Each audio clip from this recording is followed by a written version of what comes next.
Hare Krishna. Hare Krishna. This morning I was thinking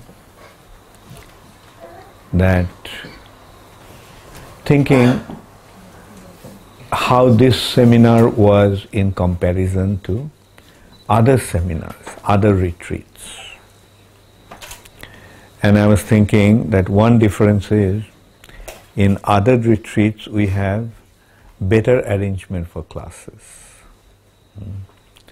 like which we could never arrange in Australia. Generally, in other retreats we have in hotels, and the hotels have a banquet hall, and we have some hotels have 2-3 such halls. One hall we turn into temple room, one hall we turn into the classroom, and one hall we turn into dining room. So, depending on how big the hotel is. And but one common thing that we generally have is that we have a room which is a temple room where everybody assembles. And the classrooms are also not sitting on the floor, but we have chairs and table, and not tables, but chairs. So the organizers try to make some better arrangements. Australia has facilities, I'm sure. Only thing is that we have to search out. Yesterday I was talking to Ro, and I was telling him that this is the best facility we could find. He said, no, you didn't search enough. So that means we just did not really search enough, and probably he can help. He's a person, he has a lot of contacts. So he was telling me that we could have better facilities than this. Of course, I don't know how much that would cost. But anyway, you all are rich people. So, anyway, so that's one thing I thought, that it makes a big difference when you all get together here for Mangalarati. The purpose of this seminar is actually to take you out of your house and bring you to a temple atmosphere. So it's not always possible to have these seminars in a temple because we don't really have the facilities. But what we try to do is create a temple atmosphere wherever we go. We turn the hotels into temples actually. Won't it be wonderful? So this is a good start. We convert the hotels into temples, then we will take out big palaces and big everything and make them into temples of Krishna. In Calcutta there is a Victoria Memorial, big. They have built it in kind of in similar model as Taj Mahal. And Prabhupada used to go there for morning walk. Then Prabhupada one day suggested, it would be nice to turn this into a temple. I mean, Victoria Memorial, ultimately it's a ghost house, isn't it? I mean, where is she? If at all she is around. Like, at least she is not there as Victoria, Queen Victoria. She is there, either she has taken birth somewhere else, or if she is present around, if she is still around, then she is around as a ghost, right? When one doesn't get a body, that means he remains in a ghost body. So, people don't really know this science. But therefore, all the great facilities should be turned into a temple. Like big buildings, you know, like in Paris there is La Louvre, big museum, art gallery. But they have simple collection of arts. I mean, won't it be nice to turn those buildings into temple of Krishna and let everybody come and chant Hare Krishna there? Massive kirtan. And kirtan sounds so nice. Everybody becomes enlivened when there is kirtan. Especially when Shubha Krishna leads it. I was listening to it from and so that is the future of this world. Krishna consciousness is the future of this world. What can solve all the problems of the world today? Every day the problems are becoming more and more critical. Problems are becoming intensified. They're trying to solve, but they're causing more problems. Their solutions are actually problematics. So the only solution is Krishna consciousness. And to make that point, sometimes it may sound, well, Maharaj is a fanatic. He thinks that Krishna consciousness is the answer to everything. But yes, Krishna consciousness is the answer to everything. A simple consideration. Ever since you took to Krishna consciousness, did your problems get solved? Yes. Huh? Okay, let's see the yes. Raise your hand. Okay, so did you raise your hand? I raised this. Okay. So I was joking. She had her. So okay, so if some principle works in some area, producing certain result, if we apply that same principle on a larger area, won't it generate the same result? So by Krishna consciousness, by accepting Krishna consciousness, your problems have been solved. Right? Confirmed? Now if everybody takes to Krishna consciousness, will everybody's problems be solved? If the whole world becomes Krishna conscious, will there be any problem in this world? Simple as that. It would be nice to have a meeting with those terrorists and convince them, chant Hare Krishna and be happy. You're not going to be happy with your guns and grenades. Chant Hare Krishna. You'll be happy, others will be happy. But what you are doing, you are unhappy and you are making everybody else unhappy. That is what is going on. And the atrocities that are going on in this world is unimaginable. Like, can you imagine things like today, more than 50% of the people in America believe that the Twin Tower catastrophe was caused by the American government. Can you imagine the US government destroyed that building, causing the death of thousands of people for reasons that nobody knows why.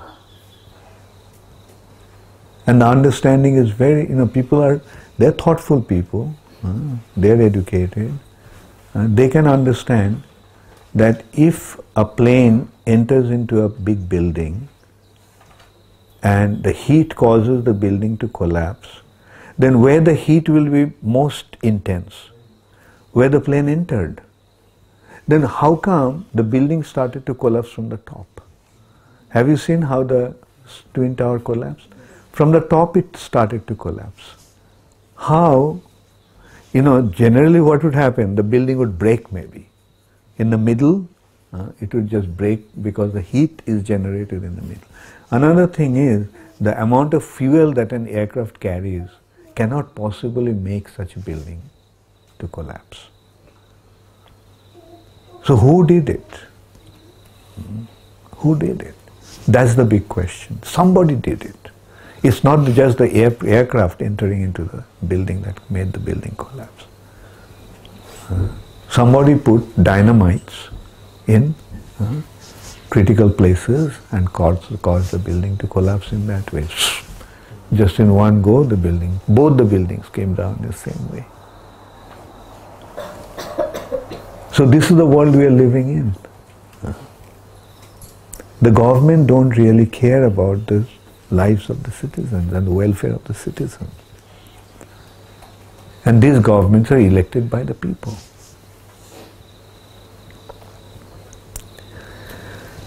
Anyway, Kali Yuga. Our answer is Kali Yuga. We should be prepared for the worst. We should be prepared for it.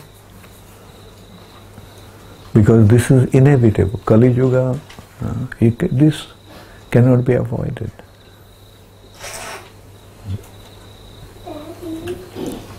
Actually, when Ravana and all those people were there, they actually took care of their own followers.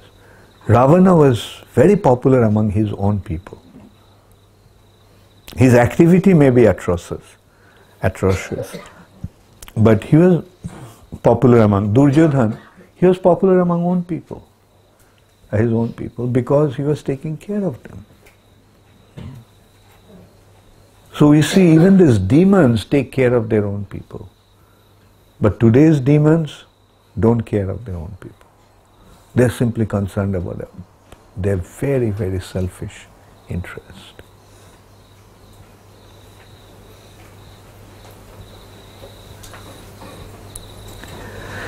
Anyway, so let's go back to Krishna's pastimes and let's get enlivened in this terrible situation. And that's true, like when we think of Krishna, we get such reassurance. We'll take care of Krishna and he will take care of us. We have nothing to worry about. And if at all something happens, so what? It's just a matter of changing this body. Like when Calcutta was about to be bombed by the Japanese during the Second World War, because Calcutta was a big base of the British Army.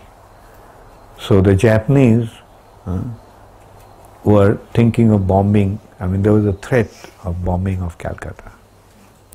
And everybody was evacuating from the city. How many of you know what Prabhupada did at that time? How many of you watched Abhay Charan? How many of you watched that scene? How did you watch Abhay Charan then? Huh? Do you remember the scene when Calcutta was about to be bombed? What did Prabhupada do? He took Mridanga, Kartal and a few boys with him, went out in Harinam. And Prabhupada's point was that if the bomb drops, first thing was that if we chant Hare Krishna, then Krishna will take care. And even if the bomb drops and if we die chanting Hare Krishna, we'll go back to Godhead. So either way, it's all win-win situation. If we die, we'll win. If we are saved, we'll win. So that is Krishna conscious solution. If we chant the holy name, then Krishna will protect. And now again the question is, now why didn't the Japanese bomb Calcutta? They're about to bomb Calcutta. Did they bomb Calcutta? No. Why not? Because of Prabhupada's chanting the holy name. See, a pure devotee chanting the holy name can create such a difference. Do you know why communism collapsed in Russia? How many of you want to hear about that? Okay, good. See Prabhupada's inconceivable potency. Prabhupada went to Russia for 3 days. And within these 3 days, Prabhupada initiated one Russian boy. His name was Anatoly Piniev. And Prabhupada initiated him as Ananta Shanti Das.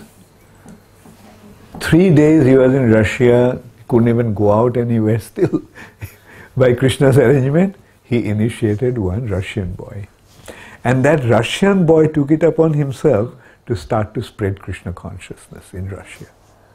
Devotees couldn't go to Russia those days. Prabhupada could go there on an invitation of an Indologist in University of Moscow, Dr.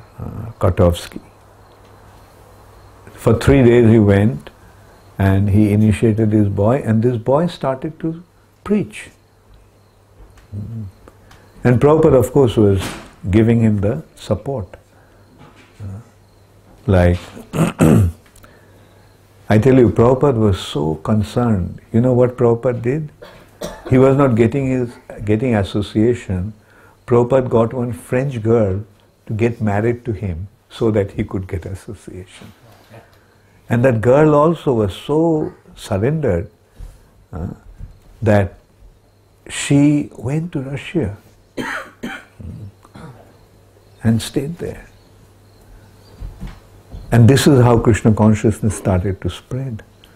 Then, of course, as the momentum started to grow, then Harikesh Swami, he got Russian Bhagavad Gita translated into Russian language and started to send this, smuggle this Russian Bhagavad Gita into Russia.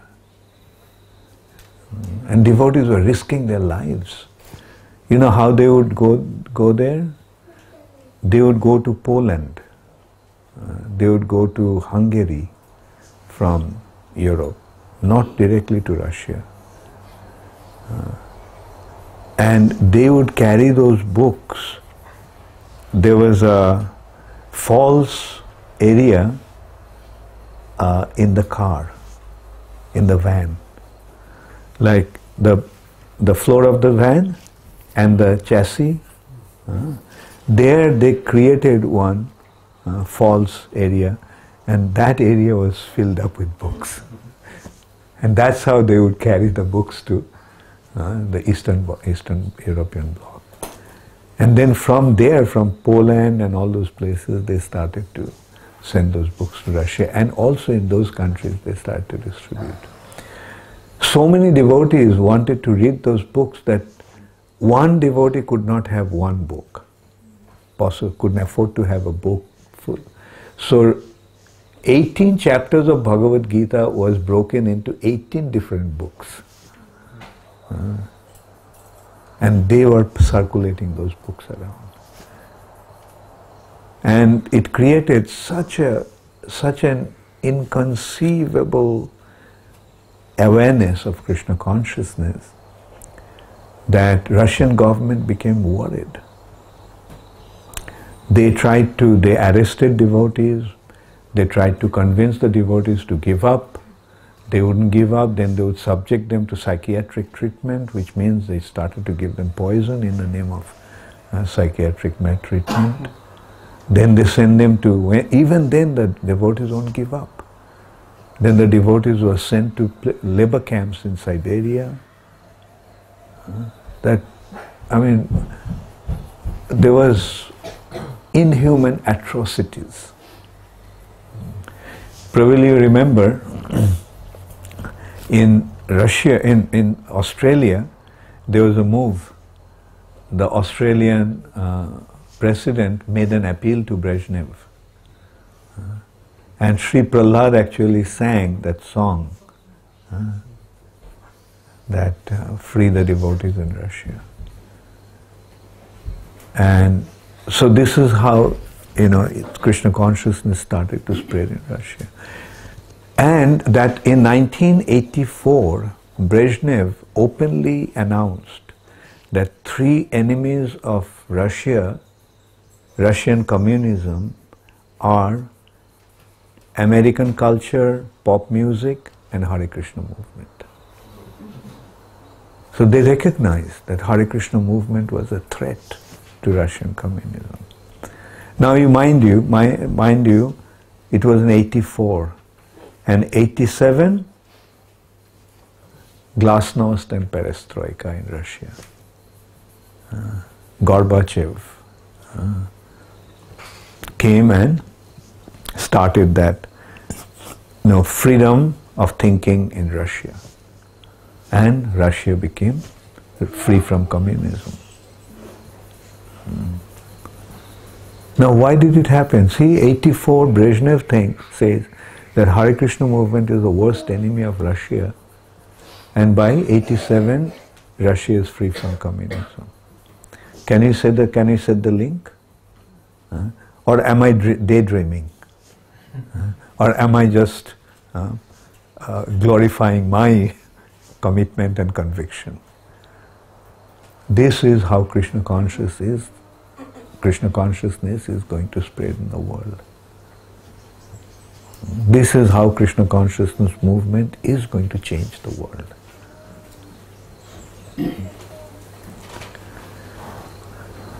Now the question is, what are you going to do about that? Are you going to commit or become just watch it from the sideline? Do you want to say something? Okay. Hare Krishna. So are you going to commit yourselves? Yes. Yeah, take to this process very, very seriously. Because mind you, you all are the pioneers of Krishna consciousness movement. And it's the pioneers who actually make it happen. Today Australia is Australia. Why? Because from England, those people came and they set up their colony. And they didn't even come to set up their colony actually. Australia was built by the prisoners of UK, England. They were sentenced to whatever is called exile in this God-forsaken land. But this God-forsaken land has become a paradise today because of the hard work of those people. So similarly, you have to take up the responsibility. Often I tell you what Prabhupada told me during one of our first meetings with him. Prabhupada told me, just offer this life to Krishna. Can I ask you also, repeating Srila Prabhupada, are you going to offer this life to Krishna? Yes. Or going to offer this life to your sense gratification? So please, take it seriously. Offer this life to Krishna. And you will see what a difference it will make even to yourself. Life after life, so many lives you have tried to enjoy in this world. That's what Prabhupada finally told me.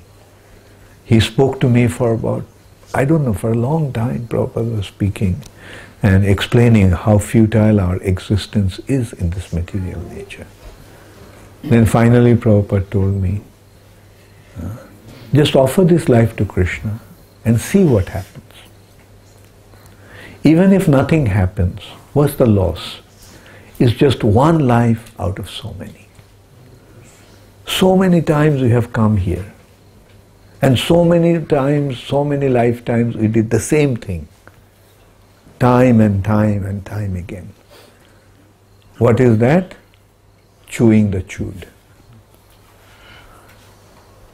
Have you heard this expression, chewing the chewed? Something that has been chewed, the juice has been extracted out of it. Now if you chew the chewed, what will you get? Do you get any juice? Or it will simply cut your palates and tongue.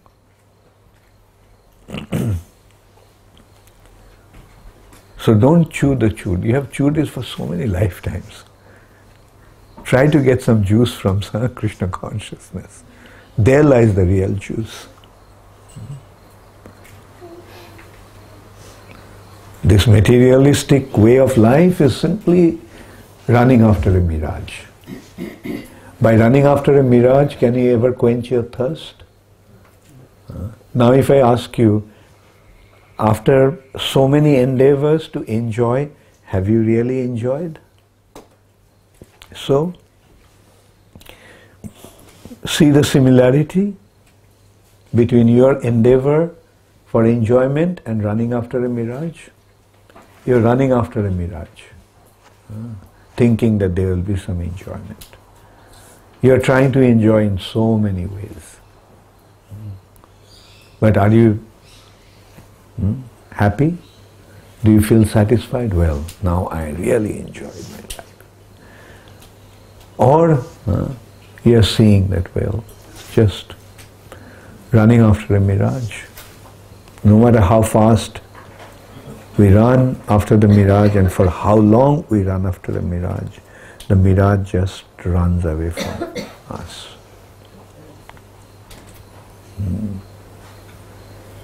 Now Prabhupada has come and given you that information.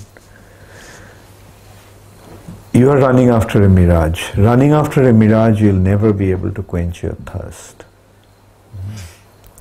Come, there's oasis. Come with me. It's not an oasis, it's an ocean of nectar that's waiting for you. He gives us the information about the nectar, ocean of nectar, to quench our thirst to our heart's content. And not only that, he pulls out a bottle and pours a glass of water and says, drink it. Didn't that happen to us? Like, although we haven't gone to the ocean of nectar, but didn't our thirst got quenched by drinking the water that Srila Prabhupada gave us, nectar that Srila Prabhupada gave us?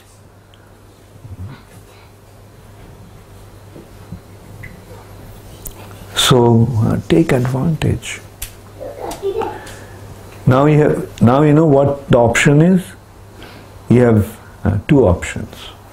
Whether to drink the nectar or to run after the mirage. How many of you are going to run after the mirage? No one. It's very impressive.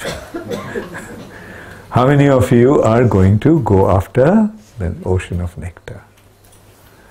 Thank you very much. Hare Krishna. Okay, now let's dive into the ocean of nectar. Krishna got married to Rukmini. Yesterday I described about Krishna's marrying different queens. Not only 8, there are 16,000 queens. So Krishna, and the principal queen was Rukmini. From Rukmini, Krishna got a son. His name was Pradyumna. Now when Pradyumna was 10 days old, a demon called Sambarasura stole Pradyumna. Now this is a wonderful thing about Krishna's pastimes. Like Krishna creates this situation where there is intense anxiety and suffering. But by doing that, what Krishna does? Krishna teaches us a lesson that difficulties may be there, but don't become overwhelmed with difficulties. Can you imagine? Like you have a child and the child is 10 days old and the child is missing. How will you feel?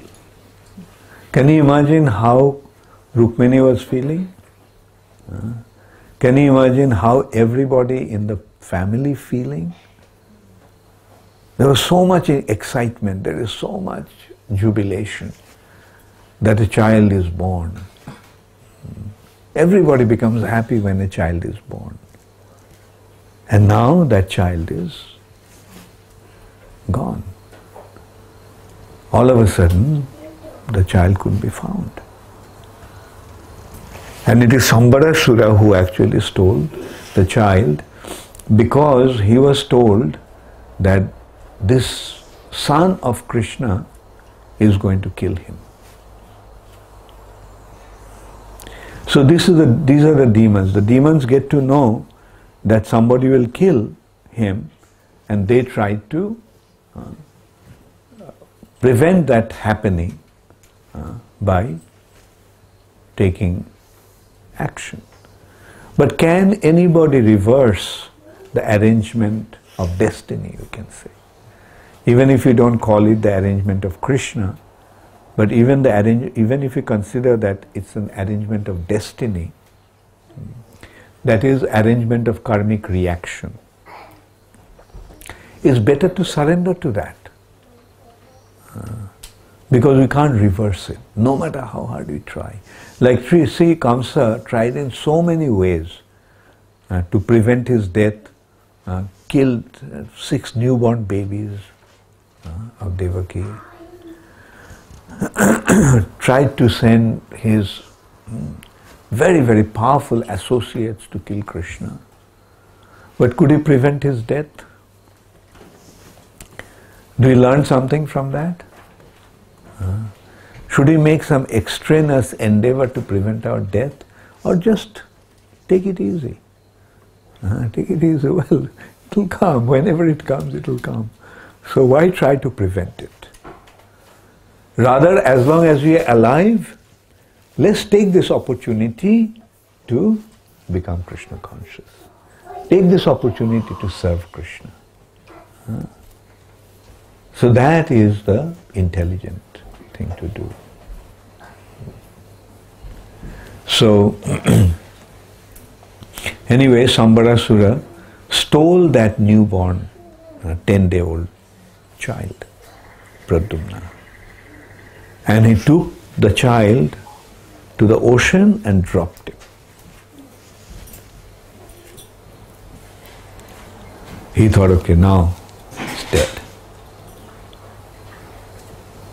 But then again, can anyone reverse Krishna's arrangement? No. The child fell on the ocean, and there was a big fish swallowed up the child. You can well imagine how big the fish must be to swallow up a full, 10-day-old child. And that fish was caught by a fisherman.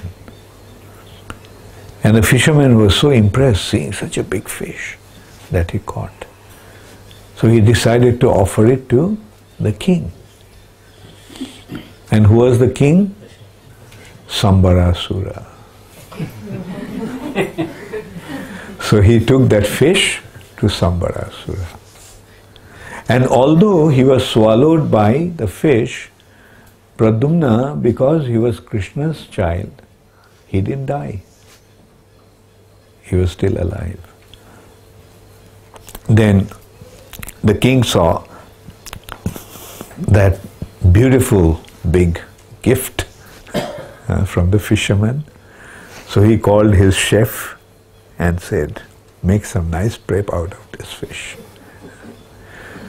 So the fish was taken to the kitchen, and when its belly was cut, the child was exposed. And they were all surprised that the child is still alive. So there was a kitchen assistant, Mayavati. So she was the head cook, gave the child to Mayavati, that you rear this child, take care of this child. Now we have to go back to the past also at this point.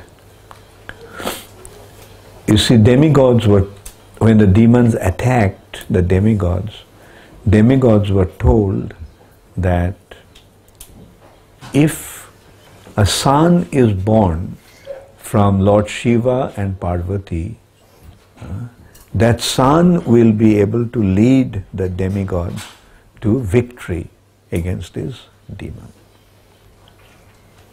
So at that time Lord Shiva was lost in his meditation.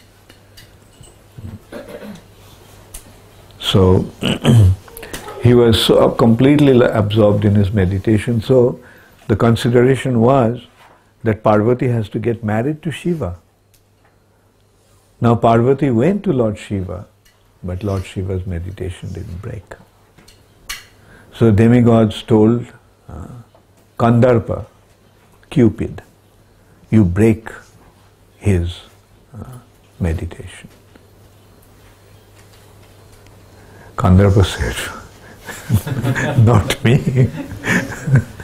Like, if I break his meditation and he'll get upset, then I'll be in trouble.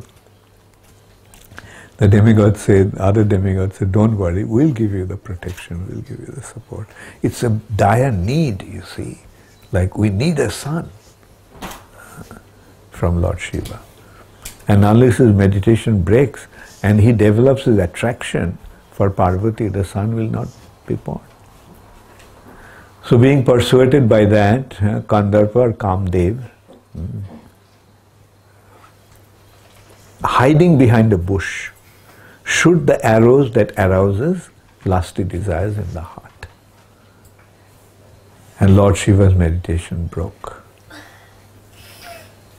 And he was upset. Who broke my meditation in this way? And his glance fell on Kandarpa, and Kandarpa immediately got burnt to ashes.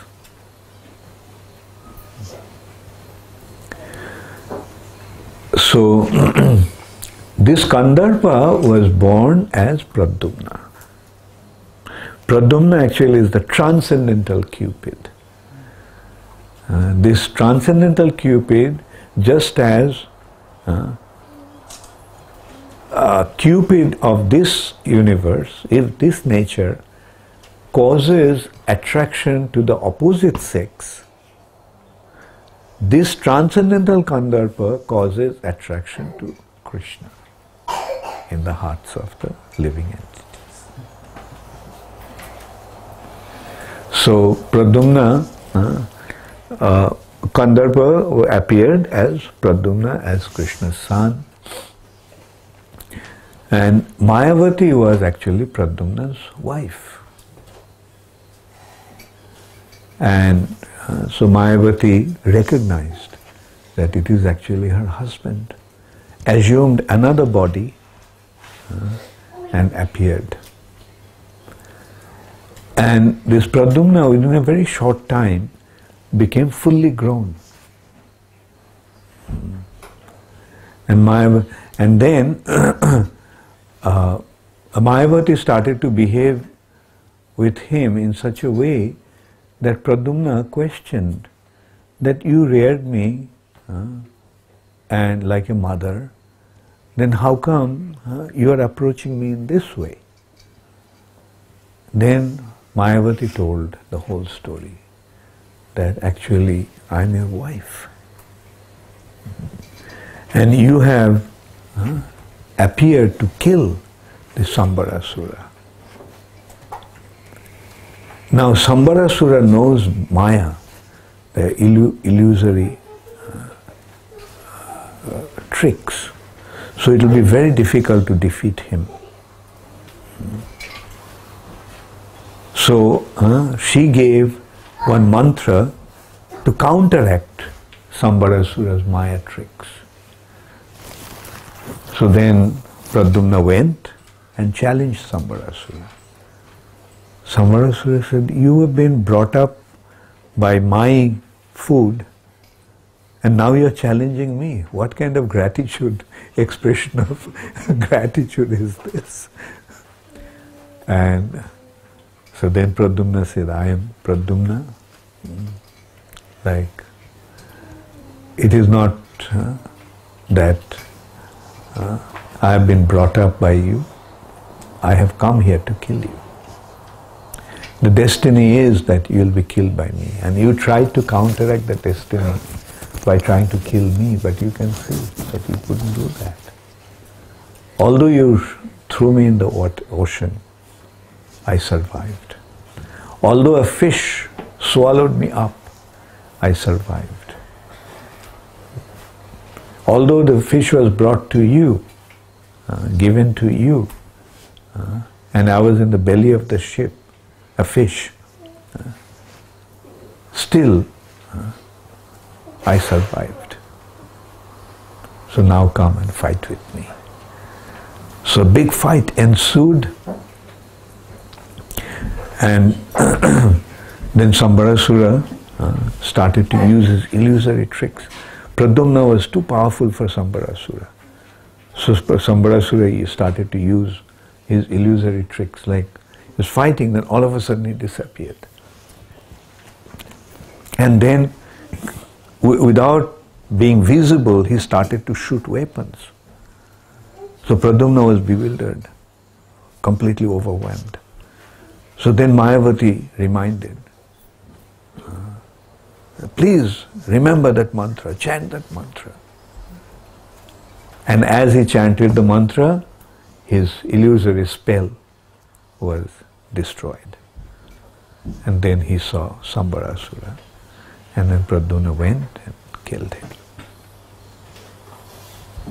And then Pradyumna went back to Dwarka with Mayavati. Like a little child, 10 days old child was missing, and now the child returned as a fully grown man. And he looked just like Krishna.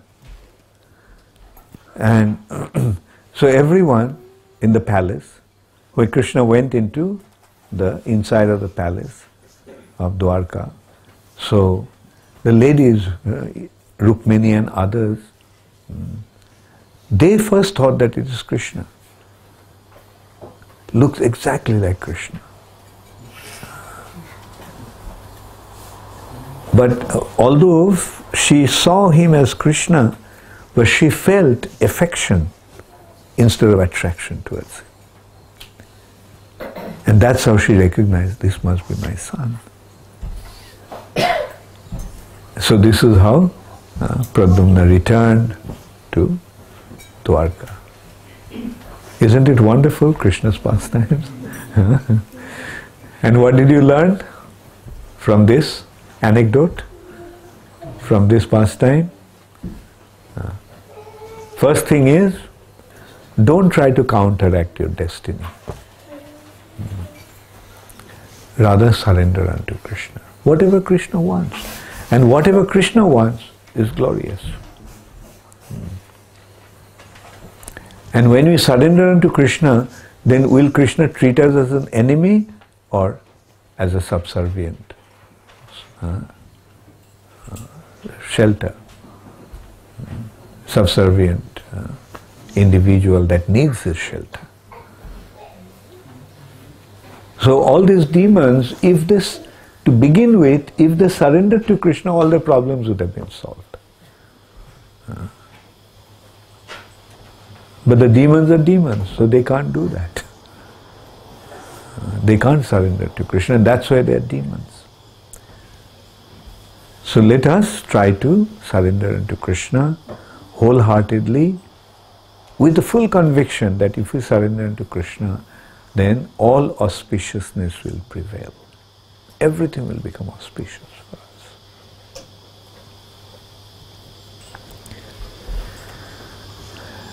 Now another wonderful anecdote is, there was a demon called Vanasura. Vanasura had 1,000 arms. And he was extremely powerful. He was a devotee of Lord Shiva. And being blessed by Lord Shiva, he became extremely powerful.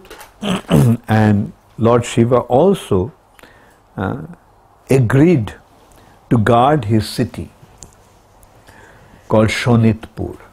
It's interesting to consider the name. Pura means a city. And Shonit means, do you know what's the meaning of the word Shonit? Shonit means blood. The city of blood. Most really so much blood was shed there, or regularly being shed, that it was a city of blood. And that city had that illusory protection. Nobody could penetrate into that city. There was a covering, mystic covering, that nobody could enter there. And the daughter of Banasura was an extremely beautiful girl. Her name was Usha.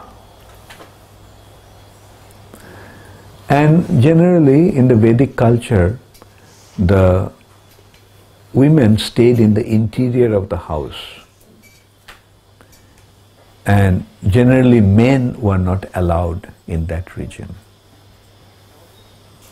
Only the husband could go to his wife. And that also during night time. During the daytime, the husbands also are not allowed there in the inside. So that is how protected the Vedic household used to be. The ladies in the Vedic culture used to be.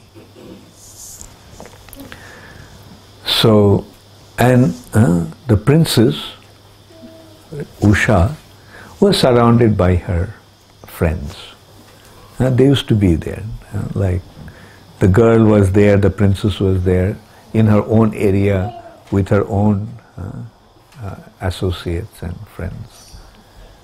And so Usha had a friend called Chitralekha. Chitralekha was the daughter of the minister of Banasura. So Chitralekha was very talented and very wise. So one day Chitralekha noticed that there was something strange in the behavior of Usha. She was looking very morose, very thoughtful. So she asked Usha, Usha, what's the matter? Why you are in this state? Then Usha finally confided in her that in her dream she is regularly seeing one man. And she is overwhelmed with this handsome young man. And he is coming to her in a dream. And so Chitralekha was a very talented artist. So she started to paint different personalities, famous personalities, demigods. She painted Indra, Surya, Varun, and showed, is this the person? Usha said, no. Is this the person? No. And in this way, she painted all the illustrious personalities present at that time. But when it came to Aniruddha, then Usha said, yes, that's it. He is the one. So, so Chitralekha said, so, he is the grandson of Krishna, lives in Dwarka, and gave the whole history. So Usha said, fine, but what should I do? Chitralekha considered, should I tell your father to propose for marriage? Then Usha and Chitralekha both felt that Krishna is considered to be my father's enemy. My father will never agree in such a marriage. So then Usha said, Chitralekha, I can't live without this person. My heart is completely sold out to him. So please do something. Now that I found out who that person is, my heart has become even more intensely attracted towards him. So then Chitralekha said, okay, I'll do something. So Chitralekha had the mystic power. She could fly anywhere. So at night, she went to Dwarka and she carried Pradyumna when he was, Aniruddha, when he was in his sleep, and brought him to Shonitpur. So mind you, this is the area only meant for women. He is the only man. And she was there in the house in the area, and Usha was not allowing anyone to come in there. Only Chitralekha had the access. Even her friends, maidservants didn't have. And she was spending all her time with Aniruddha. And then one day her mother noticed, the maidservants actually noticed that there is a sign that's indicating that she is associating with a man. So they were afraid that how could it happen? That in this area no man can enter, and how is it possible that she is associating with a man? So they, out of fear that because if they don't report timely, then they'll be in trouble. So they went and reported to the mother. And the mother also came and saw her, and she could make out, yes, she is positively meeting some man. So she went and reported to Vanasura. So Vanasura came surrounded by his bodyguards and came into Usha's chamber, Usha's area of the palace. And at that time, he just barged into the room. And Usha was playing dice with Aniruddha at that time. So just now Aniruddha is surrounded by Vanasura and his soldiers. So he just stood up. No weapon. He didn't have any weapon with him. So he just picked up an iron rod. And with that iron rod, right in front of Vanasura, he killed all his bodyguards, single-handedly. And they were all armed. And they were probably the best of the soldiers of Vanasura, because that's why they were his bodyguards. He wiped out all the bodyguards. And then Vanasura used his mystic power and arrested him with a nagpash, a chain of snakes, with a special type of Ravana also arrested Lakshman with that nagpash. So he arrested Aniruddha and kept him in prison. So Narad Muni went and reported to Krishna that Aniruddha has been arrested by Vanasura. And Krishna said, how dare he arrest my grandson? So Krishna with his army, with Balaram, went to Shonitpur. mind you, that had a mystic covering. So Krishna released his Sudarshan Chakra, and the Sudarshan Chakra destroyed that covering. Then they entered in there. Lord Shiva was guarding the city. So Lord Shiva stood up to fight. Kartikeya, Lord Shiva's son, the chief of the generals of the demigods, they all came to fight. And a tremendous fight, terrible fight ensued. And eventually Krishna released his Sudarshan Chakra. Krishna was fighting with Vanasura. So he released his Sudarshan Chakra. And because Vanasura was a devotee of Lord Shiva, Krishna didn't kill him. So this is the advantage of being the devotee of a devotee. Even one is the demon, if he is a devotee of a devotee, then Krishna forgives him. So Krishna simply cut his 996 arms and left only 4 arms. And then Vanasura came and surrendered to Krishna. Lord Shiva also was feeling very guilty.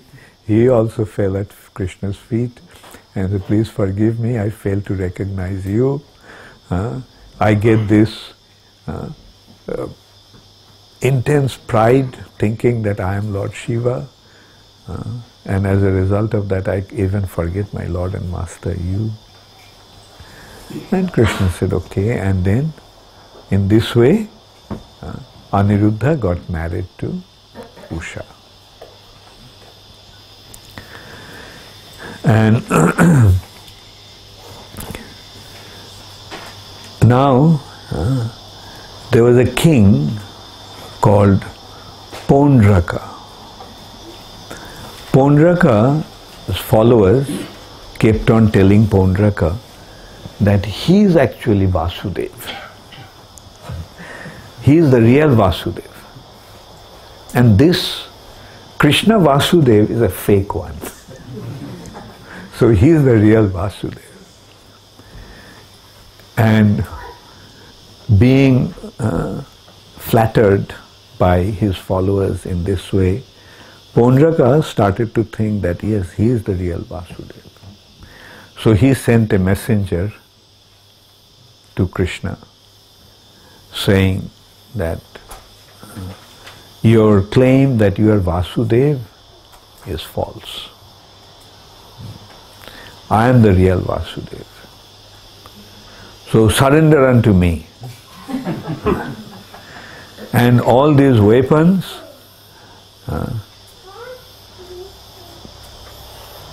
disc, mace, conch and lotus, you surrender them to me. Especially your disc and your mace.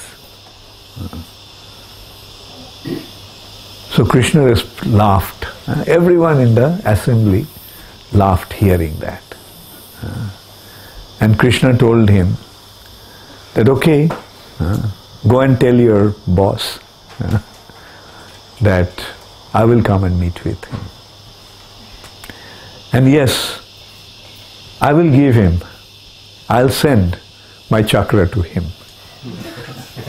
But not to his hand, but to his neck, to sever his head from his body. So in this way, these messengers would come and just report the same way they have been told. Their memory was so sharp that they could perfectly repeat like a tape recorder. So then Krishna and Balaram decided to go to Pondraka, to face Pondraka. And Pondraka had a friend, the king of Kashi. So Kashi Raj also sided with Pondraka in that battle. So Krishna came with his army, and a terrible after a terrible fight, Krishna killed Paundraka.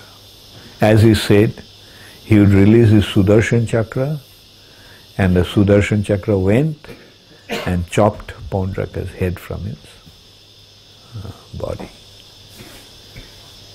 And Kashiraj also, body was severed, his head was severed from his body, and his body went flying to his kingdom. And it landed right in front of his son. And the son was shocked to see that his father's head. So he decided to take revenge. So he performed a yajna to please Lord Shiva. And being pleased with him, Lord Shiva appeared to him and told him that you perform a yajna to take revenge. And so he performed another yajna, and from that yajna, from that sacrifice, a terrible demon came out. And the demon was told to go to Dwarka and destroy Dwarka. So the demon being ordered like that, he went to Dwarka. And the residents of Dwarka were completely shocked to see such a terrible demon coming. They all went to Krishna and took his shelter. Please, Krishna, please protect us, protect us. Then Krishna went and he released his chakra. And being attacked by the chakra, the demon turned around and he went back to Kashi. He killed all the priests, those who were performing the yajna. And the demon killed Kashiraj's son also.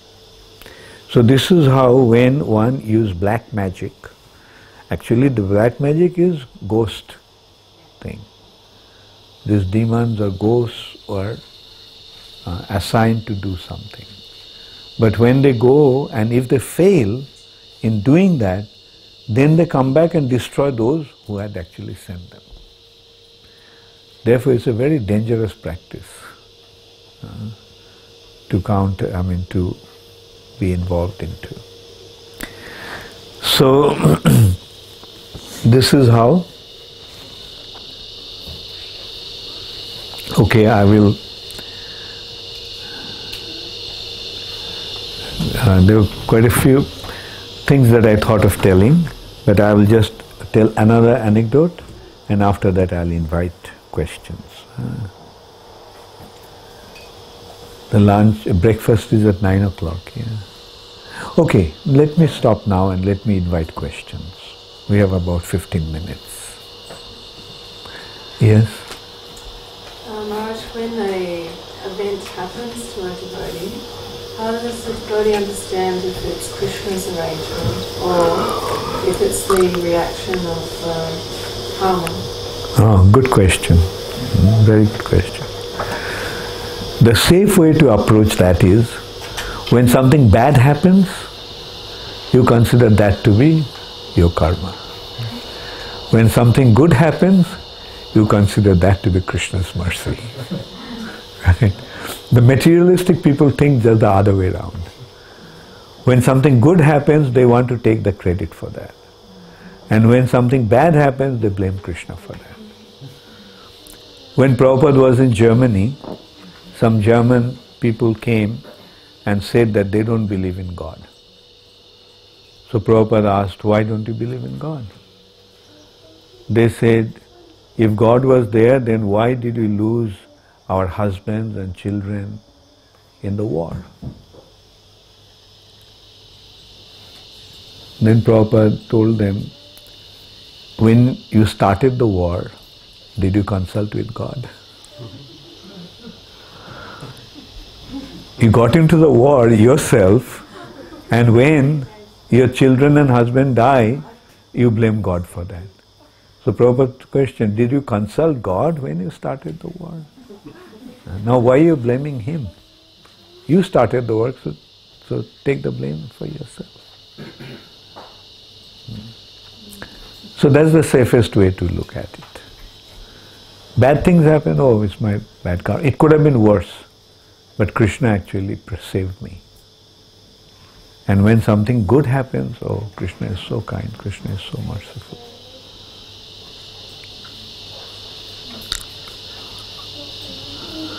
Maharaj, you said Pradyumna when he was 10 days old was taken by a demon.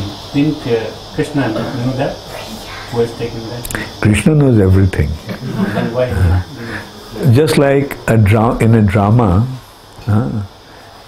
does the hero know what's going to happen? But still he plays his role. So if Krishna's pastimes are, if it didn't happen, then somebody should have been killed, right? You see, if this didn't happen, could that happen? No. So therefore, Krishna's pastimes are like that, like a drama. Krishna knows everything, but still he plays it like that.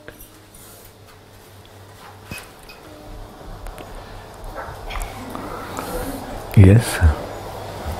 Maharaj, do all the demons depict bad habits in this yuga, like Krishna fought all the demons? So do we have to fight all our bad habits and kill them?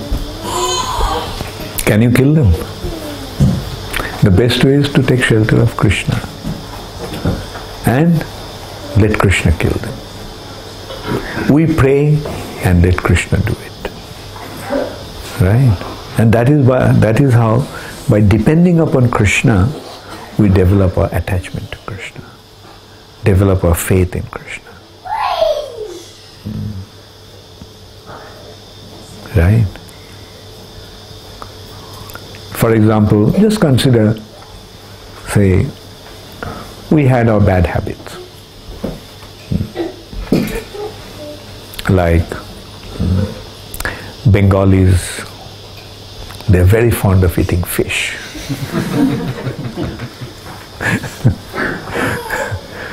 And it's very difficult to give up that habit. So what they should do? Pray to Krishna. Krishna, please take away this bad habit. Please allow me, please give me the strength so that I can overcome this. So this is how you become free from, as you said, your bad habits. Demons, those who are in our hearts.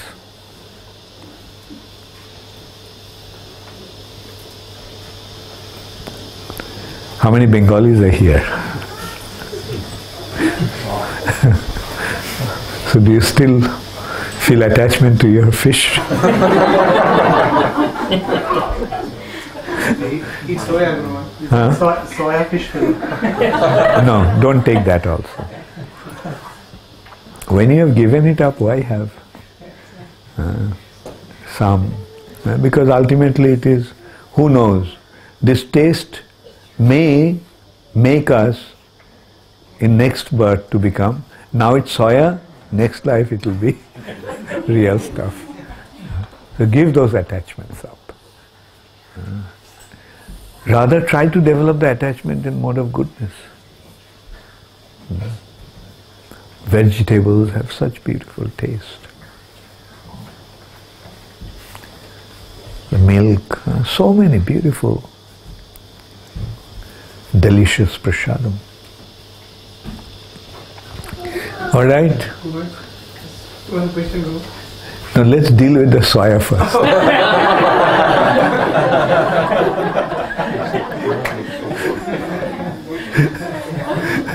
Okay. So how many will go for no soya? Okay, very good. Very good. Thank you. Yeah, Bharat Shrestha, now you can. From Pradyumna, we understand that we should surrender. We should just not, make extra effort and things like that.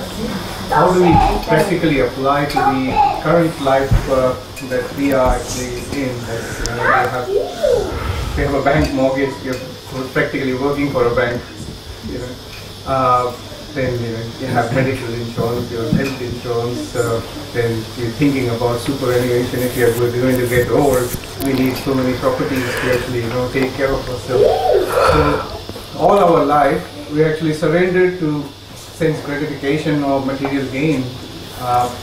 It's not about surrendering to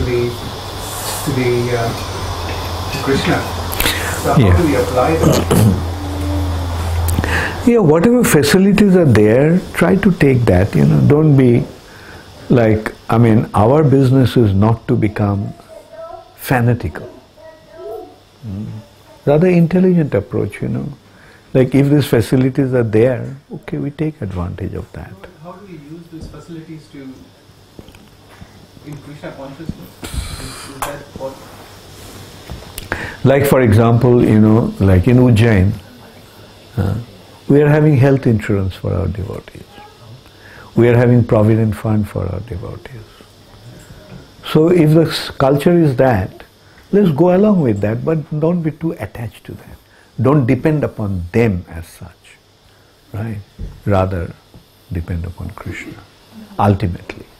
And whatever is there, like say for example, when we get some sort of ailment, we go to a doctor.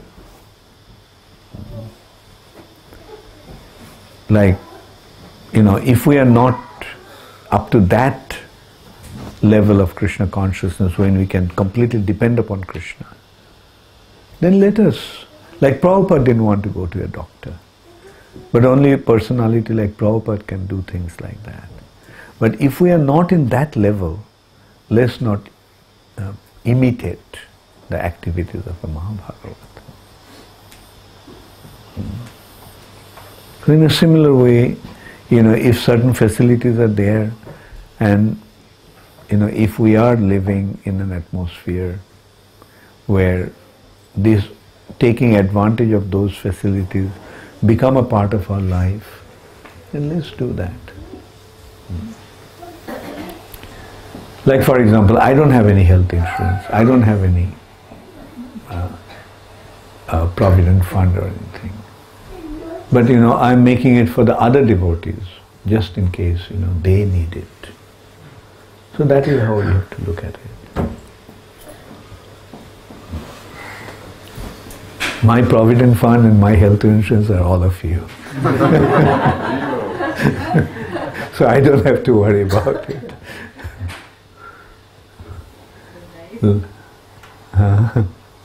Yes. Good Maharaj, often we are told, or I am told, use your spiritual intelligence. So what does that mean? How do I understand that? Rather, use your intelligence spiritually. Alright? You get it? Spiritual intelligence means devotional service. So use your intelligence.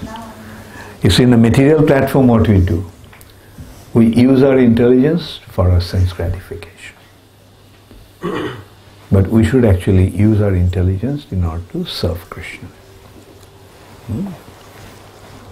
Okay? Yes? So, are you saying that it is good for us to, through listening to the pastimes and the philosophy, it strengthens our faith and it makes us more aware of Krishna consciousness? And then is it good to go and share this, get into action and share this with others, like we do kirtan? Yes, yes. Share these stories, these pastimes, and that way it seals it for us. We're like walking the talk, and then we go to the next level of our service. Sure, yeah, sure. Then it becomes real. Then it becomes real, yeah, right. And others can say, oh, Right. they're uplifted, their heart is open, their mind is awake. Right. Let me Right. follow this. This is a higher vibration. Sure. To the like yoga communities. True, yeah. That are new. Good. Very good. Yeah. Good. Thank you. Yes. Just since you mentioned something about food, and you mentioned about soya, and you said you have to take milk, especially in this part of the world, the milk that's produced and that's available in our stores, it goes through a lot of slaughter. Are we actually acquiring sins because in this process, or is it okay to actually order milk which was actually slaughtered? The cow would have gone through some slaughter. Actually, if you look at some of the things that happen in the Western world, in this whole milk producing dairy farms, they go through a tremendous, it's very heinous acts. So should we actually, is it okay to offer that milk to Krishna, or are we actually acquiring some sins in this process? You see, our understanding is to procure anything, certain degree of sin is involved. Therefore, our way is to offer it to Krishna. And Krishna, being apapaviddha, no sin can touch Krishna. So Krishna absorbs that sin and we take that as Krishna's prasad. And my simple approach to that will be, we actually do what Srila Prabhupada has done. It's not that the cows are being slaughtered only today. Cows were being slaughtered 50 years back also. But still Prabhupada didn't say that don't take the cow's milk because the cows are being slaughtered. Rather Prabhupada said that milk is the best food. And what can be done, like, say you are taking the milk and may offer it to Krishna and then take it as Krishna's prasad. And this is how the sin part is becoming absolved. And nowadays this kind of questions are becoming prominent because of these vegan people. They are making a big thing out of it. Right? Now the thing is that, if you stop taking cow's milk, will they stop slaughtering the cows? I don't think so. Their slaughtering the cows is mainly for meat business, not for milk business. So another thing is that the vegans, with all due respect to them, they say no milk, right? Their whole culture is no milk culture. No milk product. As opposed to our culture, milk is the best food and so are the milk products. So if the cows are not slaughtered, then will the vegans start drinking milk or milk product? No. Another point is that the vegans, don't take milk because they can't digest milk. Most of the people in the West cannot digest milk. You know why? Because they are meat eaters. The meat is violence to the cow and milk is the affection of the cow. So how can affection and violence blend together? Rather be proactive, try to create that awareness that cow killing will be stopped. By stopping to take milk products, you cannot really stop cow killing. If you really want to stop cow killing, then stop them from taking meat. Then the cow killing will automatically stop. Cow killing will increase if we don't drink milk because they will kill cows sooner. Yeah, that's true. Yeah. Anyway, that's my understanding. And this understanding, I try to derive from what Prabhupada did. And in a way, we believe in one thing, very simple principle. Just do what Prabhupada did. And don't try to introduce something that Prabhupada did not.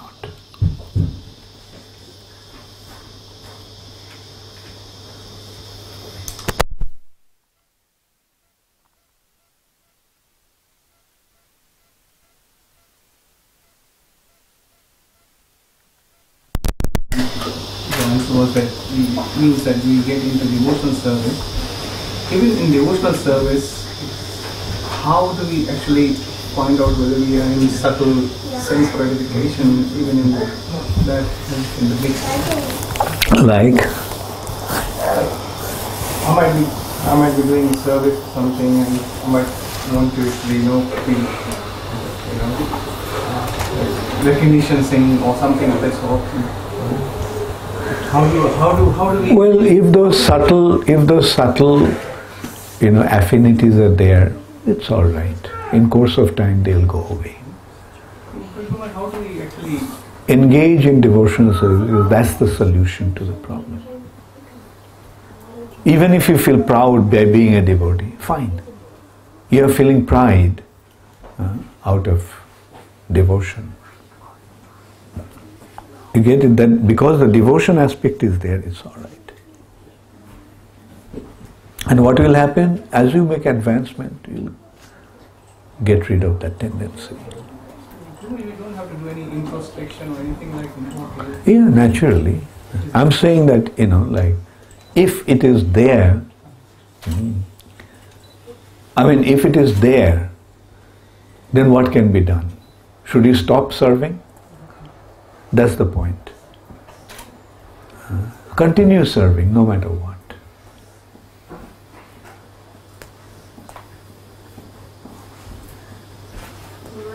How is it that such a great devotee like Lord Shiva did not recognize the Lord and fought with the Lord?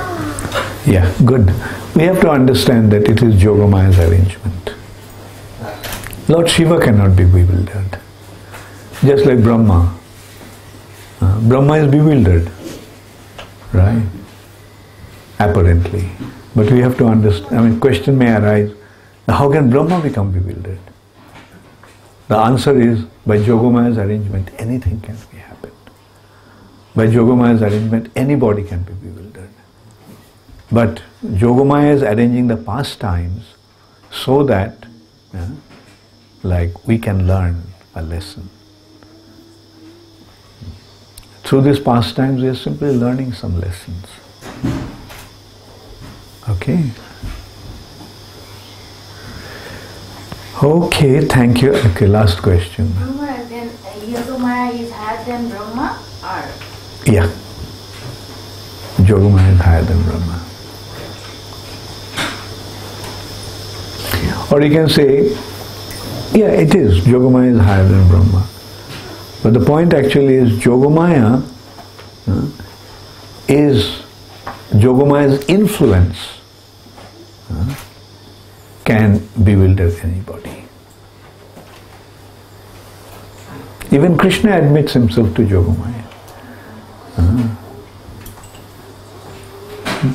Because if he doesn't forget his situation, he won't be able to act like that.